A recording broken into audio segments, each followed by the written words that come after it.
Avoidant behavior is driven by fear. So these are the top 3 fears that avoidants have. Number 1, the fear of engulfment. This is the fear of losing themselves in a relationship, losing their independence, getting smothered, losing their autonomy. And this goes back to childhood. The avoidant was emotionally neglected by their parents or caretakers. They learned that they can only rely on themselves for their own emotional needs. So this creates a sense of hyper-independence because they can't rely on anybody else. And emotional intimacy, well, that leads in failure because they couldn't rely on their parents or caretakers. And often, an avoidant had a parent that was actually excessively controlling. Perhaps even put the avoidant in an adult-like role early on, relying on the child for their emotional regulation, the parent needing to use the kid for their own emotional regulation. This felt controlling, it felt smothering, and often the parent was micromanaging everything in the kid's life. This is actually a form of emotional neglect, excessive controlling, being forced into a role that you're not ready for. That's not nurturing of a child. That is absolutely a form of neglect, and it is smothering. So now the avoidant fears that if you get close to somebody, you get smothered by them. You lose your independence. You lose your autonomy. And this fear actually ties into the next fear. Number 2, the fear of abandonment. And the fear of engulfment really does tie into this because if they lose themselves in a relationship and then get abandoned, they're going to be splat and they won't even have their independence to rely on to pick themselves back up. The fear of abandonment with an avoidant lies in the subconscious. They're not often aware that they actually have this fear, but it is a very powerful fear.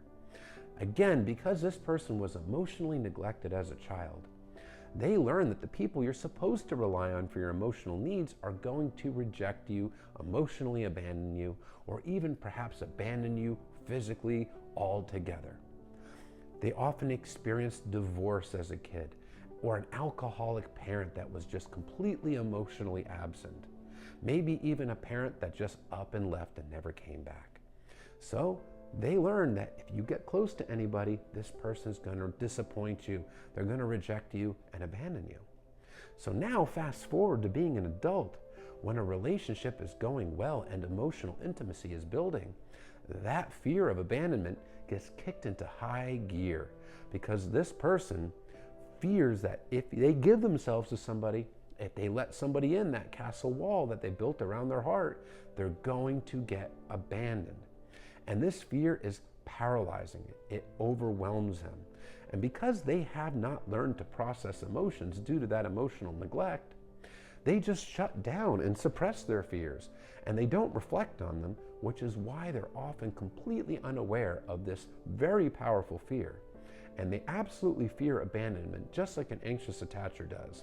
The main difference is most avoidants are not aware that they actually have this fear, but it is a very powerful subconscious fear.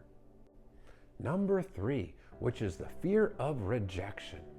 And this fear is why avoidants generally do not communicate about their wants, needs, and feelings in a relationship. Back as a child, if they expressed emotions, their emotions were dismissed, rejected. They often even grew up in households where they openly say, we don't talk about emotions here. And if they did express their emotions, they may have even been reprimanded or even punished. If they were crying as a kid, they were told to suck it up.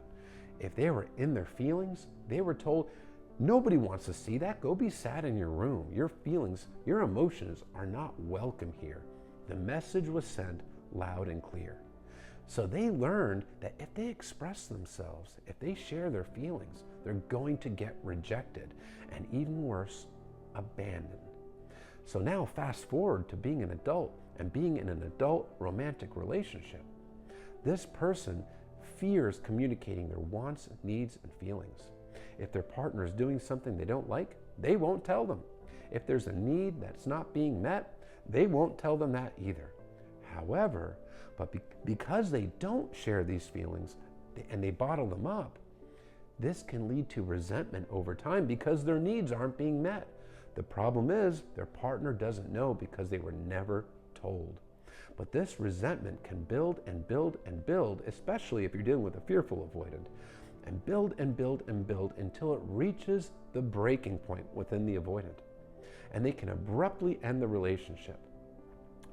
And it doesn't feel abrupt to the avoidant because they've had this resentment building for all this time, but it definitely feels abrupt to the person that's getting dumped because they're blindsided. They were never told what was wrong.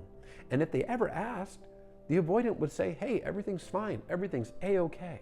But meanwhile, there's a want and need that they're not expressing. And they'll often tell themselves, well, if my partner really loves me, they'll just know what I feel. They'll just know what I want. They're just supposed to know. They often put their partner in the position where they have to be a mind reader.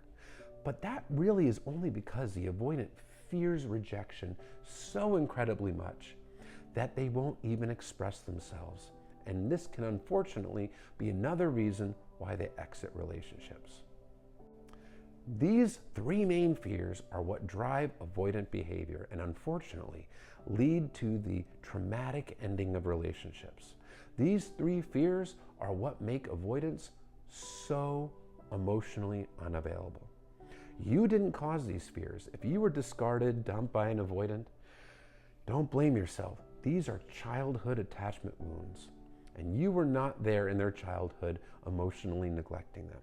It's painful to be on the receiving end of, but don't blame yourself, don't beat yourself up, because it only prolongs your pain and pushes you further into anxiousness and insecurity. Focus on understanding why this person behaves the way they do. Doesn't mean you have to like it, doesn't mean you have to tolerate it, but if you understand it, you're no longer blaming yourself, and you can heal and move on.